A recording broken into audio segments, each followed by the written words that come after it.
Crna Gora se nalazi u jednom prelaznom vremenu, kao država, kao društvo, i prije zadobivanja nezavisnosti, a posebno sad poslije sticanja nezavisnosti. I taj tranzitni period se neminovno odražava i na crkvu.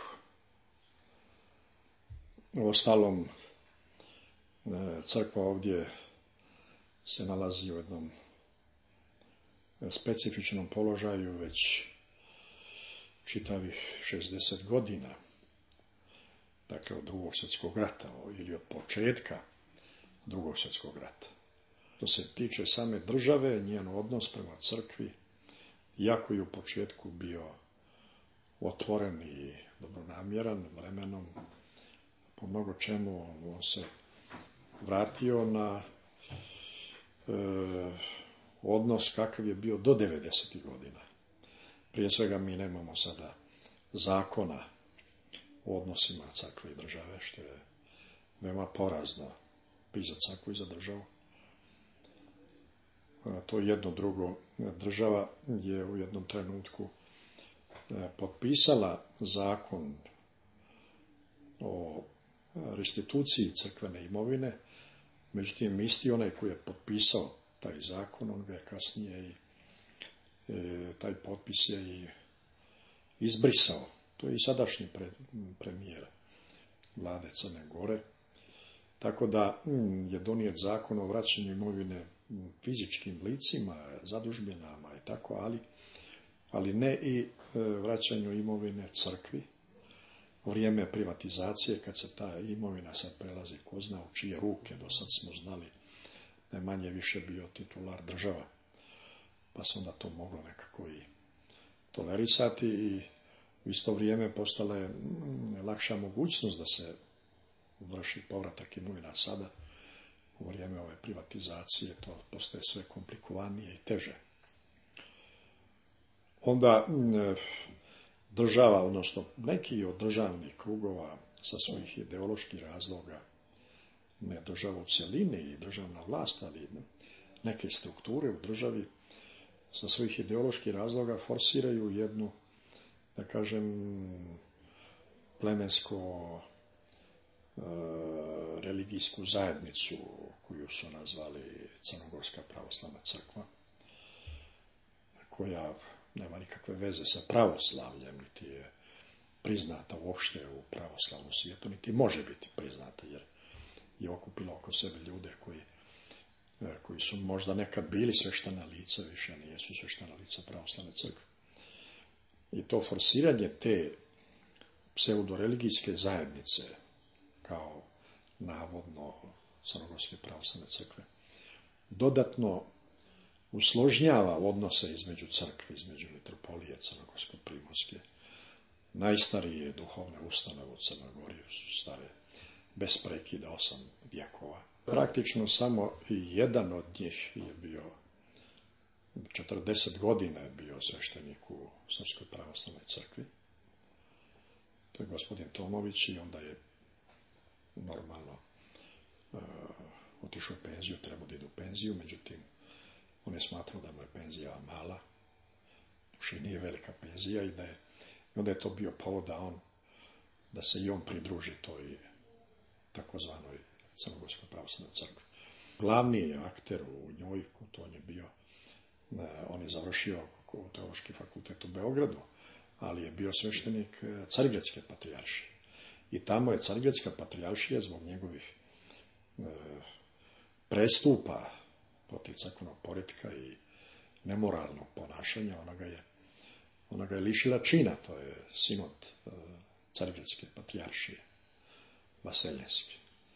On je poslije toga, dakle, rješenja čina kod njih, on se tu stavio na čelo te zajednice. Mislim na gospodina Dedejića, jeste. Ni nikom pametan ni razuma ne bi to doveo pod znak pitanja, nego bi se trudio da na neki drugi način stvara preduslove za proizvodnju energije. Manastir Morača je bescen vrijednost koju Naša crkva, pa i mitropolija Crnogorsko-primorska u principu je otvorena i gostoljubiva za svakoga, bez razlike o kome se radi. I kao što drugi dolaze da posjećuju našu crkvu kad sazriju za tu vremena, zašto da ne dođe i rimski episkop. Da sazriju uslovi, to znači da se nekako stvori jedna klima zdrava i u narodu i unutar crkava, kako da kažemo, i rimokatoličke crkve i naše pravoslavne crkve, da koja će omogućiti da takva jedna posjeta ima korisne efekte, da ne bude na štetu. Mi sada, evo, ja sam to pomenuo i malo prije, imamo obnovu mnogih manastira. Mi sad na našem prostoru ovdje, koji je relativno mali prostor, imamo preko 70 manastira. To nećete naći na mnogo većim prostorima. U Rimu je papa Njemac. Da. Sva Italija je puna, ne samo Italija, nego Hrvatska, puno je redovnika i redovnica iz Afrike, iz Azije do Indije. Mislim, to je relativan pojam šta znači iz drugih krajeva.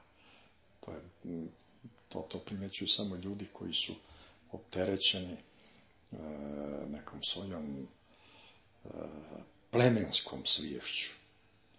A crkva nije da čuva plemensku svijest, nego da obnavlja svečovečansku svijest kod ljudi. To je smisao crkve na kraju krajeva. U njoj nema Grka ni Jevrejna, Roma ni slobodnjaka, nego su crnog i bijelog. Crkva nema granica. Osnovna intencija tog zakona je da ne kažem, ignoriše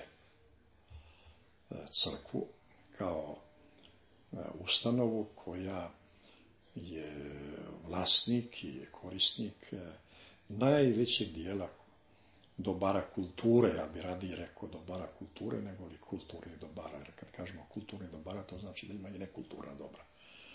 Dakle, dobara kulture. Crkva je to kroz vjekove stvarala.